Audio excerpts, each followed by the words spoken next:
दोस्तों, अगर आप सोच रहे हो कि E20 की टेंशन खत्म करने के लिए एक अच्छा फ्यूल एडिटिव और इरिडियम स्पार्क प्लग ही काफ़ी है, तो शायद आप बहुत बड़ी गलती कर रहे हो।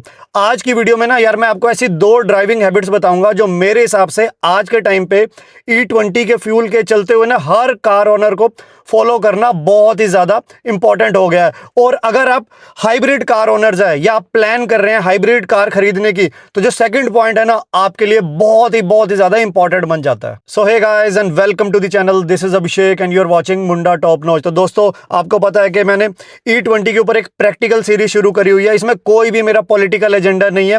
जैसा कि मैं पहले ही बता चुका हूं, ना मैं E20 का सपोर्टर हूं ना इसके अगेंस्ट में हूं।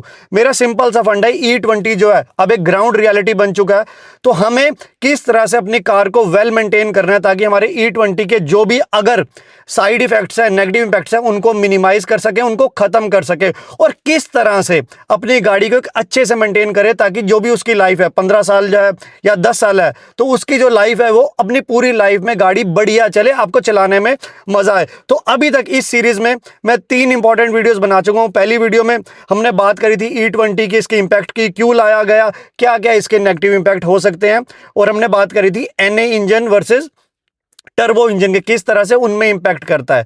उसके बाद हमने बात करी थी कि उसके E20 के इंपैक्ट को कम करने के लिए हमें अपने स्पार्क प्लग को इरिडियम स्पार्क प्लग से अपडेट कर देना चाहिए ताकि एक बेटर परफॉर्मेंस मिले। वही लास्ट वीडियो पे हमने बात करी थी अच्छे फ्यूल एडिटिव्स की, कि किस तरह से एक अच्छा फ्यूल एडिटिव जो है ना आपकी गाड़ी की परफॉर्मेंस को नेक्स्ट लेवल ले जाता है और करोजन और रस्टिंग में बेसिकली प्रिवेंट करने में हेल्प करता है, ओवरऑल बेटर फ्यूल माइलेज देने में भी ना हमें हेल्प करता है। अब इसी को ही मैं थोड़ा सा आगे लेके जा रहा हूं कि ये जो थे आपने एक प्रिवेंटिव काम करे, लेकिन इसके साथ साथ हमारी ऐसी दो ड्राइविंग हैबिट्स हैं जिसमें हमें अच्छे से, जिनको हमें फॉलो करने की जरूरत है, स्पेशली E20 आने के बाद। इनफैक्ट मैं ये बोलूंगा अगर E20 नहीं भी होता ना तो भी इन ड्राइविंग हैबिट्स को हमें फॉलो करना बहुत जरूरी है, एक अगर आपको अपनी गाड़ी को अच्छे से वेल मेंटेन करना है। तो चलो बिना टाइम वेस्ट करे ना आज की वीडियो को स्टार्ट करते हैं। तो चलो बात करते हैं सबसे पहले ड्राइविंग हैबिट की। तो देखो यार, अगर आपकी गाड़ी ना एक लंबे समय तक बिना चले खड़ी रहती है तो ये E20 के लिए आइडियल सिचुएशन नहीं है। अब इस लंबे समय का क्या मतलब है? इस लंबे समय का मतलब है हफ्तों या महीनों, 2 4 5 6 7 दिन नहीं, लगभग 3 4 हफ्ते आपकी खड़ी रही है या महीनों आपकी गाड़ी खड़ी रहती है। आप वर्क फ्रॉम होम करते हैं और गाड़ी चलाने का आपको मौका ही नहीं मिल रहा है, या कहीं आप इंटरनेशनल ट्रैवल करने चले गए महीनों के लिए और गाड़ी आपकी खड़ी रह गई है, तो ये सिचुएशन E20 के लिए, इनफैक्ट खड़े पेट्रोल के लिए, फ्यूल के लिए आइडियल नहीं है। और E20 के होने से ये थोड़ी सी और भी कम आइडियल हो गई है। कैसे, इसके बारे में बात करते हैं। तो अभी तक इतना आपने E20 के बारे में सुन लिया इंटरनेट पे, हमारे जैसे यूट्यूबर से, न्यूज़ चैनल पे, तो आपको एक वर्ड पता लग गया होगा कि एथेनॉल जो है वो हाइड्रोस्कोपिक है। हाइड्रोस्कोपिक का सिंपल सा मतलब है कि उसमें मॉइस्चर को एब्जॉर्ब करने की टेंडेंसी ज़्यादा है।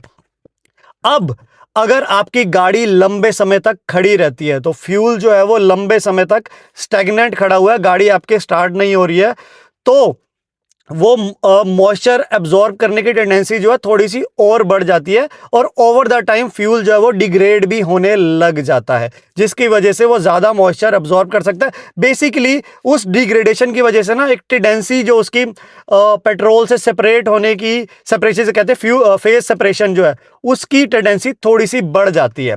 अब बढ़ जाने का मतलब ये नहीं है कि अगर आपकी गाड़ी खड़ी है तो 3 4 दिन 5 दिन 7 दिन में जो है वो फेस सेपरेशन हो जाएगी और आपकी गाड़ी का बंटा धार हो जाएगा, ऐसा नहीं है। मैं सिर्फ बात कर रहा हूं कि एक टेंडेंसी जो है खड़े फ्यूल में डिग्रेडेशन की बढ़ जाती है, तो जो हाइड्रोस्कोपिक नेचर की वजह से उसकी फेस सेपरेशन की ना टेंडेंसी जो है थोड़ी सी बढ़ जाती है, और जब वो टेंडेंसी बढ़ जाएगी तो चांसेस हैं, हो सकता है कि वो फेस सेपरेशन हो और जब आप गाड़ी चलाएं तो वो प्रॉब्लम देगा। इस बारे में बात नहीं कर रहे, प्रॉब्लम दे सकता है। इनफैक्ट यार आपने पहले भी सुना होगा, कितनी पहले जब हम गाड़ियां काफ़ी टाइम तक खड़ी रहती थी तो वो स्टार्टिंग में प्रॉब्लम करती थी। उसका रीज़न यही होता था यार, फ्यूल जो है जब वो डिग्रेड होता है, क्योंकि कुछ ना कुछ एथेनॉल काफ़ी टाइम से ऑलरेडी हमारे सिस्टम में आता था। पहले 2 4 5% होता था, फिर 10% हुआ, फिर 15 हुआ, फिर 19 हुआ, 20 कर दिया गया।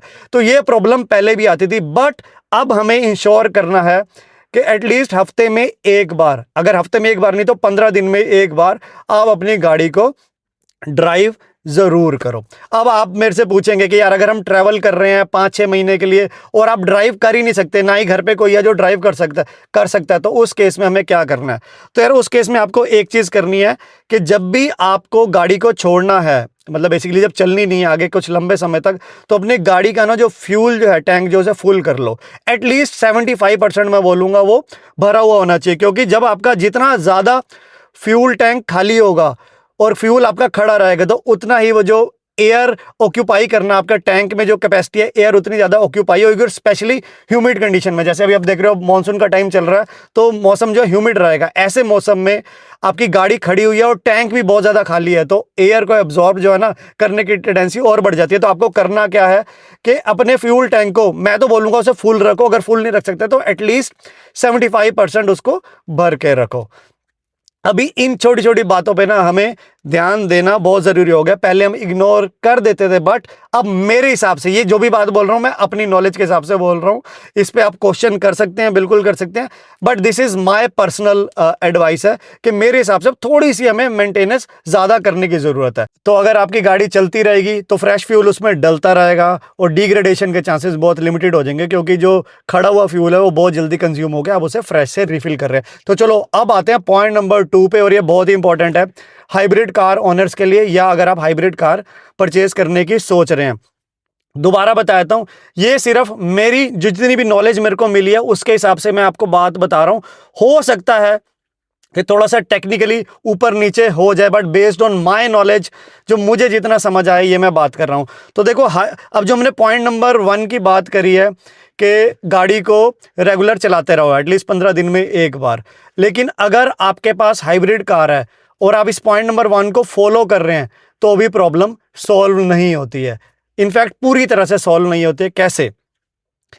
अगर आप हाइब्रिड कार ओनर है और मोस्टली जो है ना आप ड्राइव करते हैं सिटी में, तो बेसिकली जो आपकी फ्यूल कंजम्पशन है ना वो बहुत ही लिमिटेड हो रही है, क्योंकि सिटी ड्राइविंग में आपकी गाड़ी जो है वो ईवी मोड में ही चलती है, बैटरी की मोटर ही यूज़ होती है उसे चलाने में मैक्सिमम। अब जब बैटरी जो कई बार बीच में चार्ज करते हुए वो पेट्रोल पे स्विच होता है, वैसे भी ओवर एक्सेलरेशन के टाइम पे हो सकता है स्विच होता रहा है, बट जो आपकी फ्यूल की कंजम्पशन है वो बहुत ही कम होती है compare to pure petrol cars, और स्पेशली अगर आप सिर्फ सिटी ड्राइव करते हैं। आप सिंपल सा एग्जांपल लो, अगर पेट्रोल कार आपकी लगभग 3 से 4 हफ्ते चल जाती है एक पूरा टैंक जो है, उसके बाद आपको रिफिल करवाने की जरूरत पड़ती है। वही हाइब्रिड कार में हो सकता है वो टाइम स्पैन जो है वो 2 से 3 महीने हो जाए अगर आप सिर्फ सिटी में ड्राइव करते हैं, क्योंकि यार मैक्सिमम गाड़ी जो है आपकी सिर्फ बैटरी पे ही चल रही है, फ्यूल यूज़ नहीं हो रहा है, तो वो खड़ा रह रहा है तो स्टैग्नेंट फ्यूल है और उसकी टेंडेंसी है डिग्रेड होने की,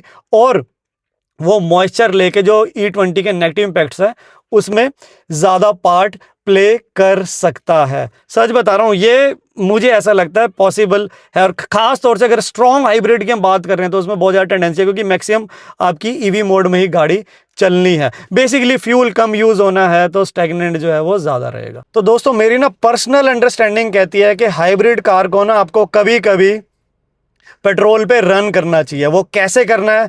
तो बेसिकली हफ्ते में या 15 दिन में एक बार उसको हाईवे ड्राइव करवाना ज़रूरी हो गया 5 से 10 किलोमीटर। अब ये मेरे को पर्सनली ऐसा लगता है, क्योंकि जब आप फिर उसको हाईवे ड्राइव करवाओगे या ऐसी जगह पे जहाँ पर आप बेसिकली आप गाड़ी को पावर में चला सकते हैं थोड़ा सा, तो वो करने से आपका जो गाड़ी जो है वो फ्यूल पे स्विच होएगी और फ्यूल जो है आपका कंज्यूम होना स्टार्ट होगा, और जब फ्यूल कंज्यूम होगा तो तभी आप उसको रिप्लेस करेंगे, डिग्रेडेशन होने के चांसेस थोड़े से कम हो जाएंगे। अब ऐसा किसी भी कार मैन्युफैक्चरर ने अभी तक नहीं बोला है, ये मेरी पर्सनल अंडरस्टैंडिंग है, दोबारा बोल रहा हूं, बट आपको इस बारे में क्या लगता है आप मुझे कमेंट करके जरूर बताना है कि आपका भी थॉट प्रोसेस सेम बात बोलता है या नहीं बोलता है। तो गाइस, यही था आज की वीडियो में। आई होप आपको जो मेरी E20 की ये प्रैक्टिकल सीरीज है वो पसंद आ रही होगी। देखो, मैं दोबारा बता रहा हूँ, मेरा कोई भी इसमें पॉलिटिकल एजेंडा नहीं है, मेरे को सिर्फ आपको प्रैक्टिकल एडवाइस देनी है किस तरह से आप अपनी कार को वेल मेंटेन कर सकते हैं।